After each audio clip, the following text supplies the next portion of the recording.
ये कर देता था। यह फॉर्मूला सदगुरु श्री अभिलाष साहब जी ने भी अपनाया। और चूंकि वो कबीर साहब के अनुयायी थे, तो जब कबीर के शिष्य इतने तीरंदाज हो सकते तो कबीर साहब नहीं होंगे क्या? पंडित जी ने कहा कि आप रोते क्यों हैं? मौलवी साहब ने कहा आप रोते क्यों हैं?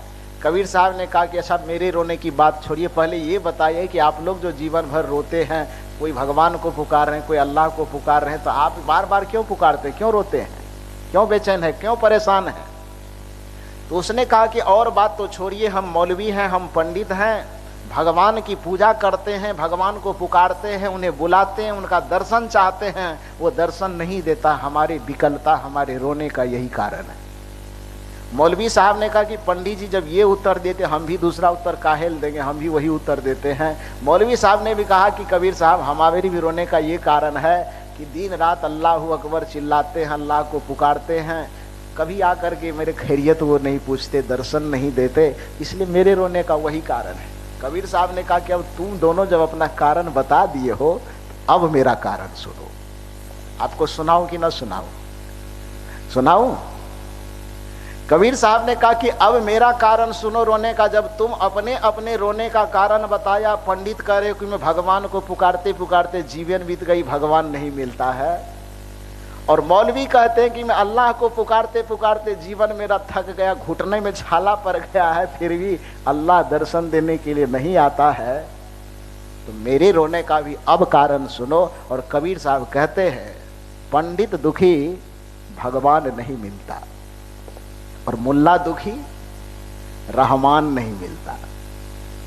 पंडित दुखी भगवान नहीं मिलता, मुल्ला दुखी रहमान नहीं मिलता। लेकिन कबीर साहब अपने बारे में कहते कि पंडित दुखी भगवान नहीं मिलता, मुल्ला दुखी रहमान नहीं मिलता, लेकिन हम हैं दुखी इंसानों की बस्ती में, ढूंढने पर भी इंसान नहीं मिलता, ढूंढने पर भी इंसान नहीं मिलता। हमारे दुखी होने का, हमारे चिंतित होने का कारण यह नहीं है कि कोई भगवान हमें नहीं मिल रहा है। हमारे दुखी या हमारे चिंता का विषय यह नहीं है कि कोई रहमान नहीं मिल रहा है। हमारे चिंता का, हमारे दुख का, हमारे चिंतन का विषय यह है कि इंसानों की बस्ती में भी ढूंढने पर कोई सच्चा इंसान मुझे नहीं मिल रहा है। मैं अपना दर्शन, अपना दार्शनिक चिंतन भगवान के ऊपर नहीं ले जा सकता, मैं अपने दर्शन और चिंतन का विषय किसी रहमान के ऊपर नहीं ले जा सकता। मैं अपने दर्शन और चिंतन का केंद्र बिंदु यदि बनाना चाहता हूं, रखना चाहता हूं, केवल इंसान, केवल मनुष्य को रखना चाहता हूं। यही कारण है कि हर जगह कबीर साहब ने इंसानियत को महत्व दिया। कुछ धार्मिक लोग कबीर साहब के पास जाते हैं और उन्होंने कहा कि हमें मंदिर बनाना है, किसी ने कहा हमें मस्जिद बनाना है। बीजक की पंक्ति को याद कीजिए, कबीर साहब ने क्या कहा, किस शर्त पर बना रहे? चूंकि मैंने पहले कहा कि दुनिया के दूसरे अन्य संप्रदायों में, अन्य विचारधारा में और सदगुरु कबीर के चिंतन, दर्शन और विचारधारा में जो महान अंतर है, वह महान अंतर यह है कि और धर्म और धार्मिक विचारधारा यह कहती है कि धर्म की रक्षा के लिए मनुष्यता की भी हत्या करनी पड़ी तो कर दो, और करता है। यही कारण है कि आप इतिहास को पलट करके देखेंगे तो शायद विश्व के जितने भी गुलाम देश हैं, सभी देशों को आजाद करवाने में जितने लोगों को कुर्बानी नहीं देनी पड़ी, विश्व के जितने गुलाम देश थे, सभी देशों को आजाद करवाने में जितने खून नहीं बहे, उससे ज्यादा यदि आप धार्मिक इतिहास, धार्मिक परंपरा को पलट करके देखेंगे तो उससे कई गुना नहीं बल्कि कई हजार गुना धर्म के नाम पर गला काट करके रक्त बहा दिया गया है। धर्म के अन्य विचारधारा कहते हैं, नाम लेने की जरूरत नहीं, नाम लेने पर आजकल सोशल मीडिया का जमाना है, बहुत बवंडर हो सकता है, समझ लीजिए केवल। दूसरा लोग कहता है कि धर्म के नाम पर यदि फलाना आदमी हमारे धर्म में नहीं आता उसका गला भी काट दो, कहता है कि नहीं कहता है? दूसरे लोग कहता है कि हमारे धर्म को नहीं मानता तो वो नास्तिक है, वो काफिर है, वो फलाना है, वो चिलाना है, हर कोई यह कहता है। कबीर साहब कहते हैं कि धर्म के लिए हम मनुष्य को नास्तिक नहीं कह सकते। कबीर साहब कहते हैं कि किसी संप्रदाय को न मानने के कारण हम किसी को काफिर नहीं कह सकते। किसी संप्रदाय, किसी पंथ, किसी परंपरा को न मानने के कारण हम मनुष्य को ढोल और गंवार नहीं कह सकते। किसी परंपरा और प्रथा को न मानने के कारण किसी मनुष्य को हम अनपढ़ और जाहिल नहीं कह सकते, पशु नहीं कह सकते। कबीर साहब कहते हैं कि जितने भी धर्म रीति रिवाज हैं वो मेरे नजर में सिर्फ और सिर्फ मनुष्य के लिए है। तो कोई मंदिर के लिए मनुष्य का गला काटने के लिए तैयार है, कोई विचारधारा मस्जिद के लिए मनुष्य का गला काटने के लिए तैयार है। आज किसी के नारों में मनुष्य खतरा में नहीं दिखाई देता। एक रेडियो से आवाज आती है सावधान हमारा धर्म खतरे में है, तो दूसरे रेडियो से भी आवाज आती है कि हमारा धर्म खतरे में है। कबीर दोनों के बीच में खड़े होकर के कहते भाई देखो, न तुम्हारा धर्म खतरा में है न तुम्हारा धर्म खतरा में है, हमको तो केवल इतना ही नजर आता है कि आज मनुष्यता खतरे में है, इस मनुष्यता को बचाने की जरूरत है। क्योंकि मंदिर ना रहे फिर भी मनुष्य का कुछ नहीं बिगड़ेगा, मस्जिद ना रहे फिर भी मनुष्य का कुछ नहीं बिगड़ेगा। कबीर साहब कहते लोगों ने कहा मंदिर बनाने के लिए मनुष्य को काटा जा सकता है, कुछ ने कहा कि मस्जिद बनाने के लिए मनुष्य की कुर्बानी दी जा सकती है। कबीर वहां बीच में खड़े थे। कबीर ने कहा कि पहले मुझसे भी पूछ लो जरा सा। और सदगुरु कबीर से जब पूछा गया तो देखिए सदगुरु कबीर का दर्शन मनुष्य के ऊपर आकर के केंद्रित होता है और वो कहते हैं मंदिर तोड़ो, तोड़ना नहीं, वैसे मैं ये फरमान जारी नहीं कर रहा हूं कि तोड़ देना तोड़ना, तोड़ने की नौबत आवे तो तोड़ भी देना। कब तोड़ना? जैसे एक उदाहरण मैं देता हूं। सुबह सुबह ही चर्चा हो रही थी कि मनुष्य अपने शरीर से बहुत ज्यादा प्रेम करता है। इस सुबह के सत्र में चर्चा हुई थी ना। तो कल्पना कीजिए कि आप जितने लोग बैठे हैं, शरीर का कौन सा अंग है आपका जिससे आप प्रेम नहीं करते? कोई अंग है ऐसा? कोई अंग ऐसा नहीं कि जिससे आप प्रेम नहीं करते। तो मान लीजिए कि आप अपने हाथ से, दुनिया के जितने भी मनुष्य सभी आदमी अपने हाथ से बहुत प्रेम करता है ना। आप लोग करते हैं कि नहीं? करते हैं। मैं जब प्रवचन करूं तो थोड़ा बोला कीजिए आप लोग। हाँ, इधर वाले तो बोल भी देते, इधर वाले खाली ऐसे मुड़ी झुलाने से काम चलाता है तो सभी मनुष्य अपने आप से, शरीर से प्रेम करते हैं। हाथ से प्रेम करते हैं कि नहीं? हाँ, प्रेम करते हैं। लेकिन कल्पना कीजिए थोड़ी देर के लिए, गुरुदेव न करे ऐसा हो, लेकिन उदाहरण के लिए मैं समझा रहा हूं कि किसी के हाथ में कोई ऐसा घाव हो जाए, ऐसी कोई परेशानी हो जाए और आप डॉक्टर के पास जाइए। डॉक्टर आपके हाथ को देख रहा है और डॉक्टर साहब कह रहे हैं कि हाथ में जो घाव है ये असाध्य घाव है, ये छूट नहीं सकता। यदि इस हाथ को आप बचा सकते हैं, बचाना चाहते हैं, तो इससे आपके जीवन पर खतरा है। कुछ ही दिन में ये घाव पूरे शरीर में फैल जाएगा और आप मर जाएंगे। और दूसरा कंडीशन यह है कि यदि आप कुछ दिन जिंदा रहना चाहते हैं बहुत बढ़िया ढंग से, आत्माराम बाबू, तो इस हाथ को काट करके हटा दीजिए। आप जितने समझदार लोग यहाँ बैठे हैं वह बताइए दोनों में से कौन सा ऑप्शन आप चूज कीजिएगा? मेरी बात आप समझ रहे हैं कि नहीं? पूरे शरीर से प्रेम है आपको, हाथ से भी प्रेम है, बेशक प्रेम है, लेकिन कुछ इसमें पीड़ा आ गई, कुछ परेशानी आ गई। डॉक्टर के पास जाने पर डॉक्टर ने कहा कि हाथ का घाव असाध्य है, छूटना मुश्किल है। यदि आप हाथ को सुरक्षित रखना चाहते हैं तो कंडीशन नंबर 1 कि हाथ सुरक्षित रहेगा, लेकिन ये घाव पूरे शरीर में फैलेगा और कुछ ही दिन के बाद आप मर जाएंगे। दूसरा कंडीशन मैं ये बता रहा हूं कि यदि अपने जीवन को कुछ दिन तक और सुरक्षित रखना चाहते हैं तो आप इस हाथ को काट करके फेंक दीजिए। दोनों कंडीशन जब आपको सुनाए जाएंगे तो आप बताइए थोड़ा जोर से, भिलाई वाला स्टील प्लांट वाला ताकत से, कि दोनों कंडीशन में से आप कौन सा कंडीशन चुनिएगा? हाथ रखने वाला कि हाथ काटने वाला?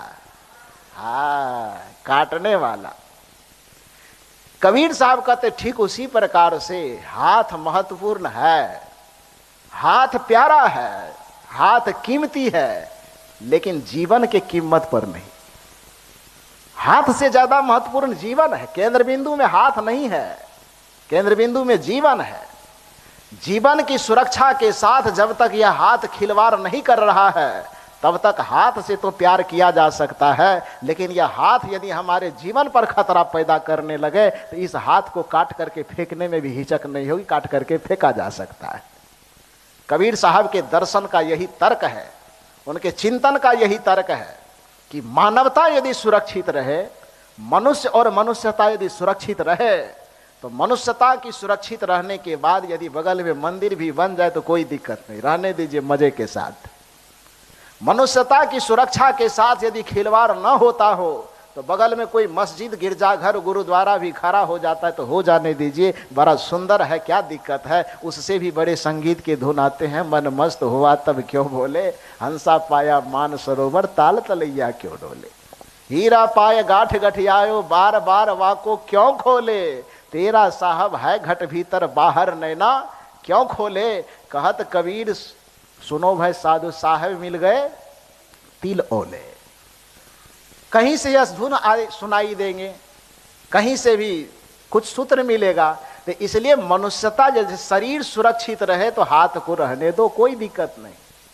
शरीर पर खतरा, जीवन पर खतरा न पैदा करे तो आंख भी प्यारा है, जीवन पर खतरा न पैदा करे तो हर चीज प्यारा है, लेकिन जीवन पर कुछ खतरा पैदा करे तो सब मोह माया का त्याग करके डॉक्टर के पास जा करके उल्टे पैसा दे करके कहते इसको काट के फेंक दीजिए। कहते हैं ना, पैसा डॉक्टर देता क्या आप ही देते हैं, कटवा करके फेंकने में पैसा डॉक्टर साहब देते हैं कि आप ही देते हैं।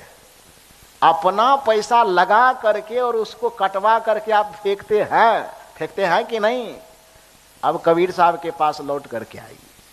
कबीर साहब वही कहते हैं कि जैसे जीवन पर खतरा पैदा करने पर आंख को भी निकाला जा सकता है, जीवन पर यदि खतरा पैदा करे तो हाथ को भी कटवाया जा सकता है, जीवन पर यदि खतरा पैदा करे तो अपना पैसा लगाकर अपने ही पैर को कटवाया जा सकता है। उसी तरह से मनुष्यता पर यदि खतरा पैदा करे तो मंदिर को भी तोड़ा जा सकता है, मनुष्यता पर खतरा पैदा करे तो मस्जिद को भी तोड़ा जा सकता है। तोड़ दो, कोई दिक्कत की बात, पहले मत तोड़ना, खतरा पैदा करे तब तोड़ना।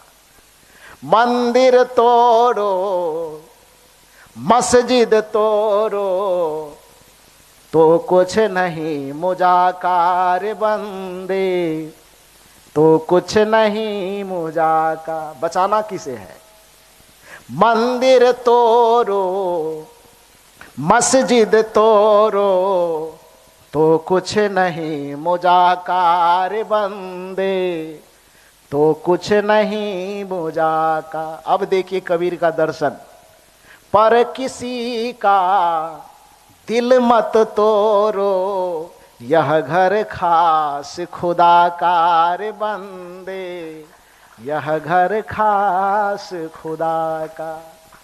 मंदिर टूट जाए टूट जाने दो, क्योंकि वो आपके हमारे बनाए मंदिर है। मस्जिद टूट जाए टूट जाने दो, क्योंकि उसको आपने हमने बनाया है। पर ये 3.5 हाथ का जो मंदिर बनाया है, जिस भगवान ने बनाया है वो भगवान खुद ही इस मंदिर में बैठा हुआ है। इसलिए इस 3.5 हाथ के मंदिर को मत तोड़ो, इस 3.5 हाथ के मंदिर को बचा लो। बाकी सारा मंदिर टूट भी जाए तो टूट जाने दो, कोई फिक्र करने की बात नहीं है। ये किसने कहा? थोड़ा जोर से बोलिए।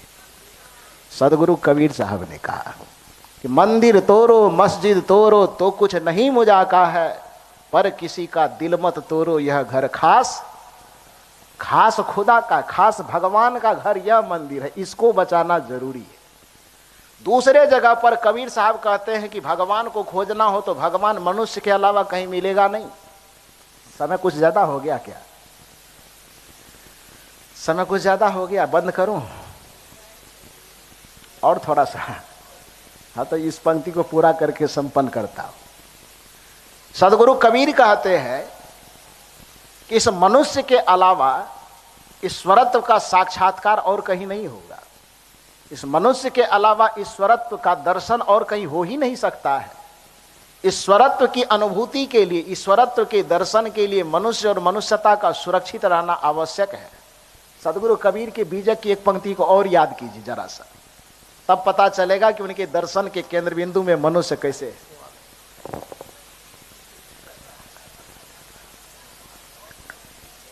ये क्या हो गया?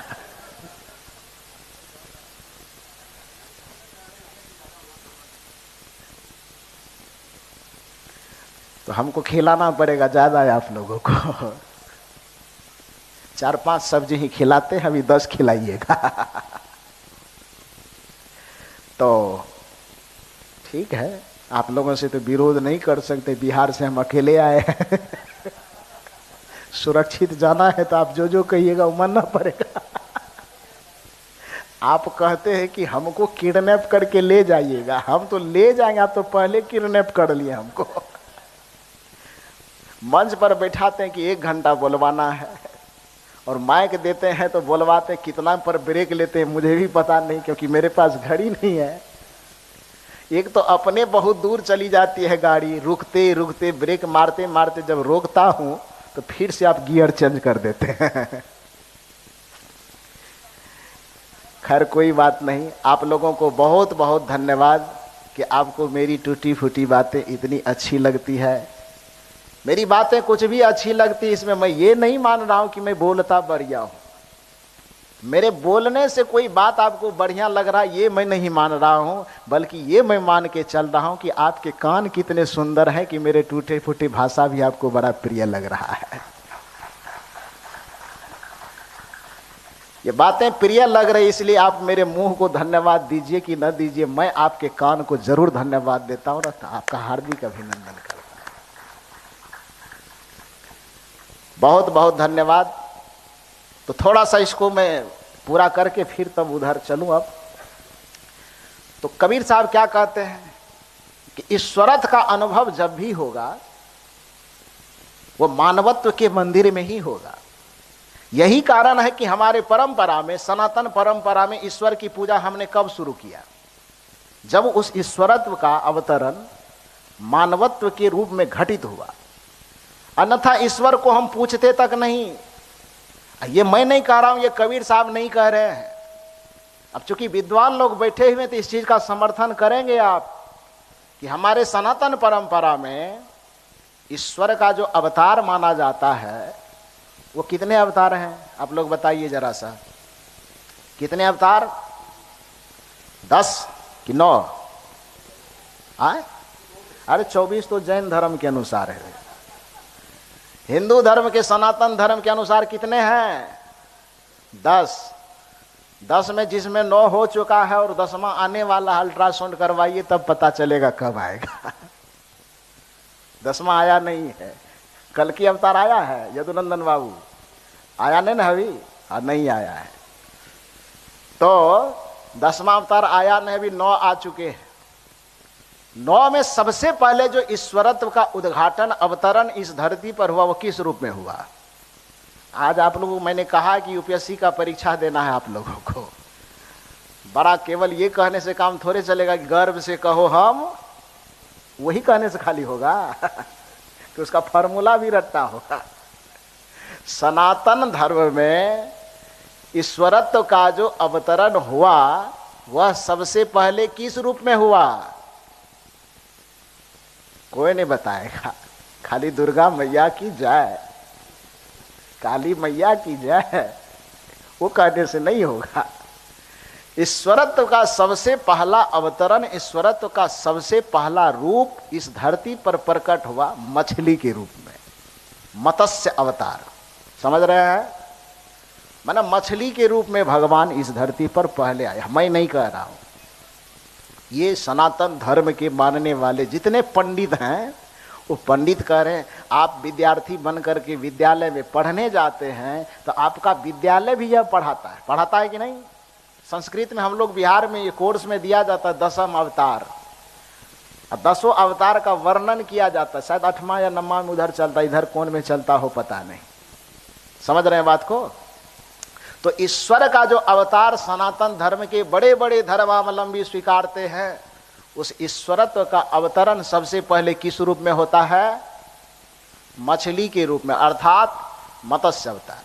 तो मछली के रूप में भगवान धरती पर प्रकट हुए पहले, और भगवान बिहार वाले, छत्तीसगढ़ वाले आदमी के घर घर जा करके, निशा मैडम के घर पे जा करके, उधर यदुनंदन बाबू के घर पे जा करके, और जिसका नाम मैं नहीं भी जानता हूँ सबके घर पे जा करके वो मछली वाला भगवान कहते हैं हाथ जोड़ करके कि हे हो और तो बिहारी भाषा आ जाएगा, यहाँ क्या कहेंगे? समझ रहे हैं? तो वो कहता है कि सुनिए न जरा सा, हम ही भगवान है, थोड़ा हमको पहचान लीजिए। तो घर से यहां से आदमी निकलकर मुंह टेढ़ा के करते, भगवान आप ही भगवान है। सब्जी कुछ नहीं मिलती है तो आपको बिना नमक तेल मिलाए भी चटनी बना करके खा जाते, आप भगवान खा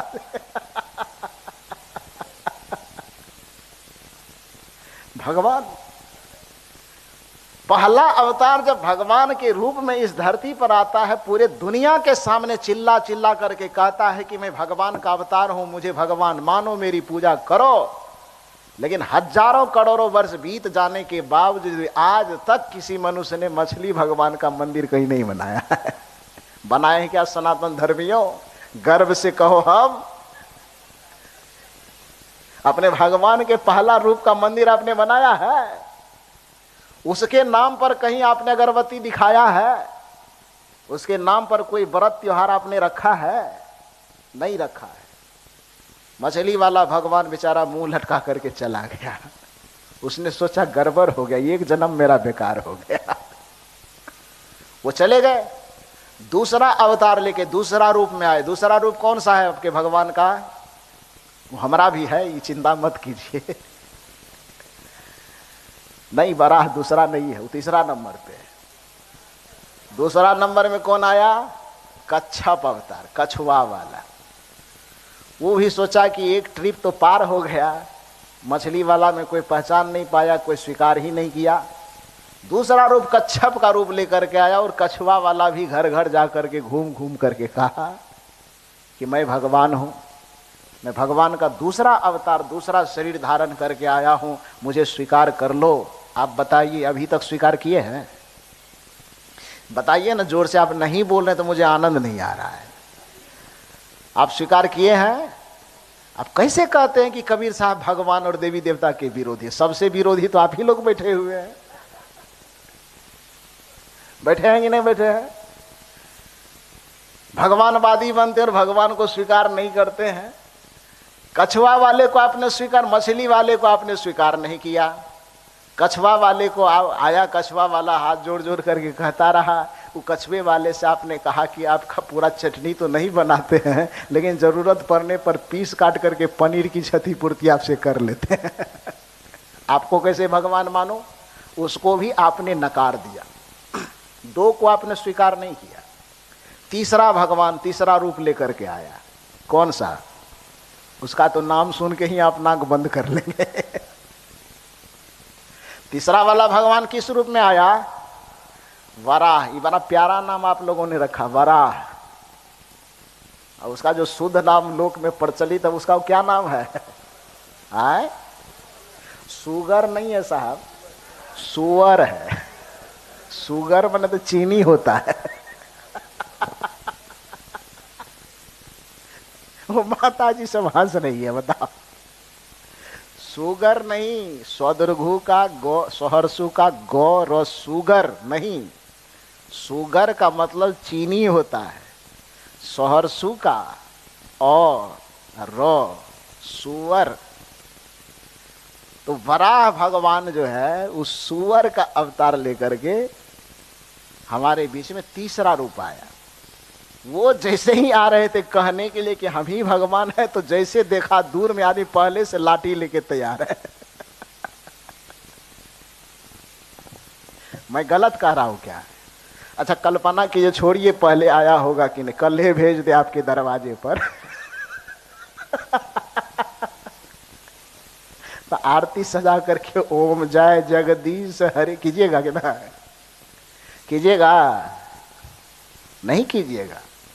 लाठी डंडे लेकर के पहले से तैयार रहेंगे और वो जितना बार कहेगा कि मैं ही भगवान हुआ, उतना बार आप लाठी चमकाइए कि जाइए सीधे लौट करके।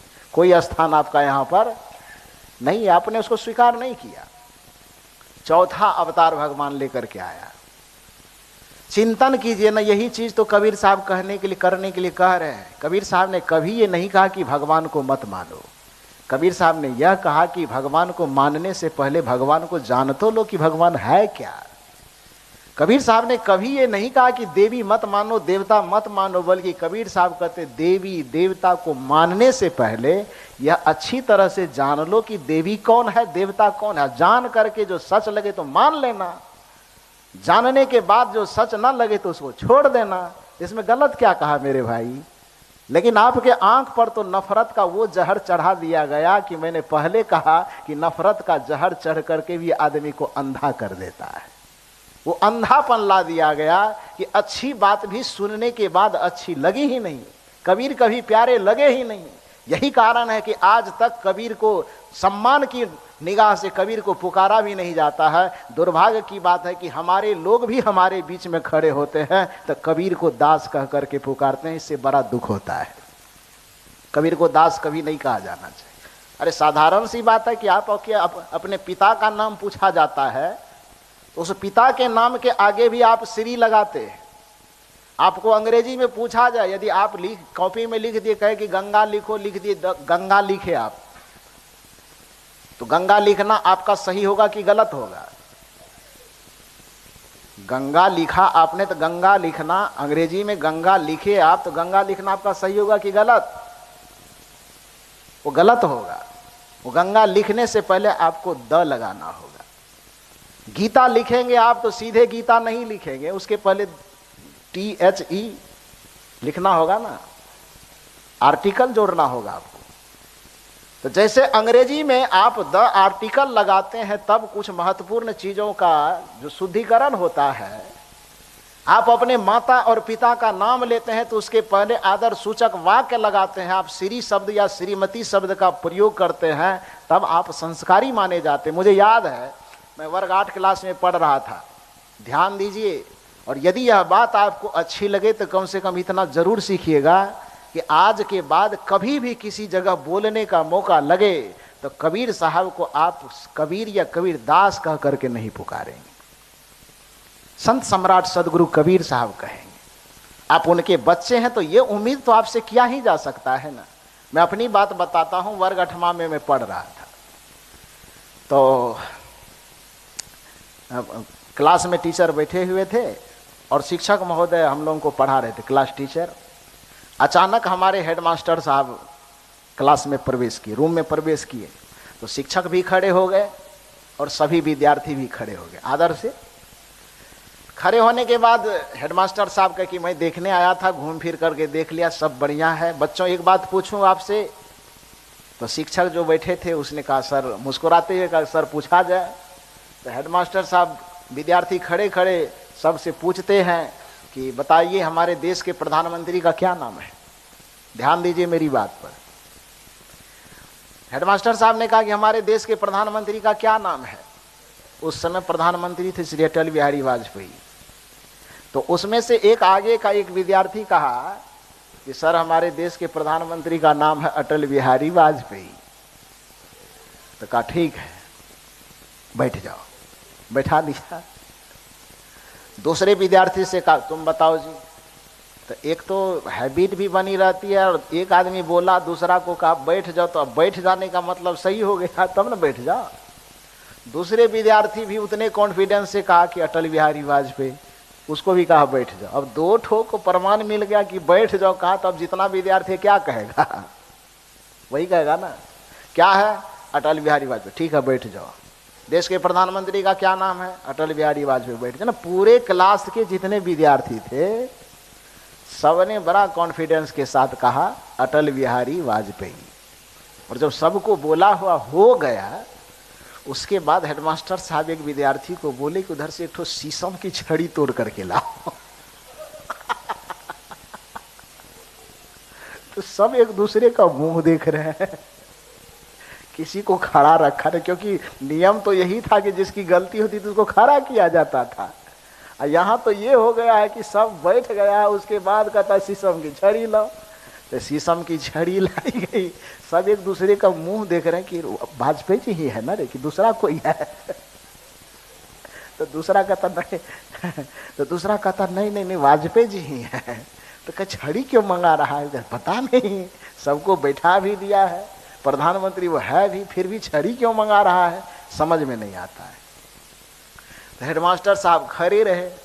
जिस बच्चे को कहा गया था तो उछल करके गया लाने के लिए, पतला वाला एकदम लंबा। आप लोगों को पढ़ा है कभी कि नहीं पढ़ा है? पढ़ा होगा। तो वो छड़ी, लंबी छड़ी एकदम शीशम की ले आया वो, और लाने के बाद तब उसके बाद हेडमास्टर साहब सबको बोलते हैं, आत्माराम बाबू आप बैठ गए हैं जी, आप भी छड़ी किसी को मारे हैं कि नहीं मारे? आप मारे हैं तो बदला लेगा, ध्यान दीजिएगा।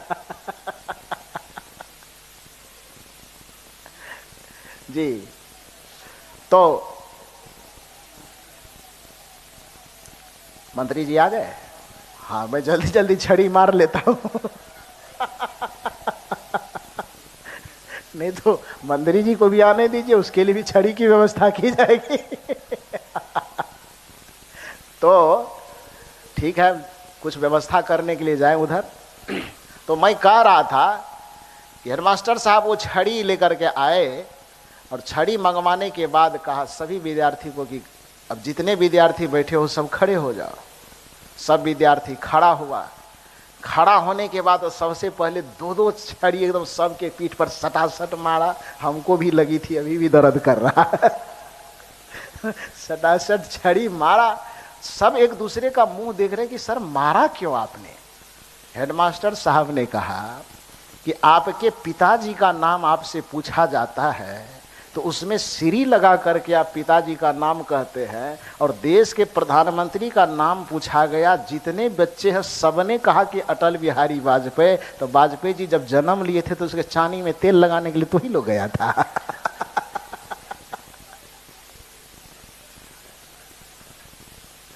अटल बिहारी वाजपेयी देश के प्रधानमंत्री इतनी गरिमा में पद पर बैठे हैं, उसका नाम कैसे लिया जाना चाहिए ये भी पता नहीं। तो आज 650 वर्ष पहले से जो पूरे मानवता का आलोक है, पूरे मानवता का सूर्य की भांति जो दिग्दर्शन और मार्गदर्शन करते आ रहा है, ऐसे कबीर के लिए हम कबीरदास शब्द का प्रयोग करें, यह बड़े शर्मनाक बात है। ये प्रयोग हमें नहीं करना चाहिए। अब हम लोगों के सामने माननीय मंत्री जी पधार रहे हैं, आप सब लोग उनका स्वागत कीजिए। जी, गृह मंत्री जी, छत्तीसगढ़ प्रदेश जी के गृह मंत्री जी।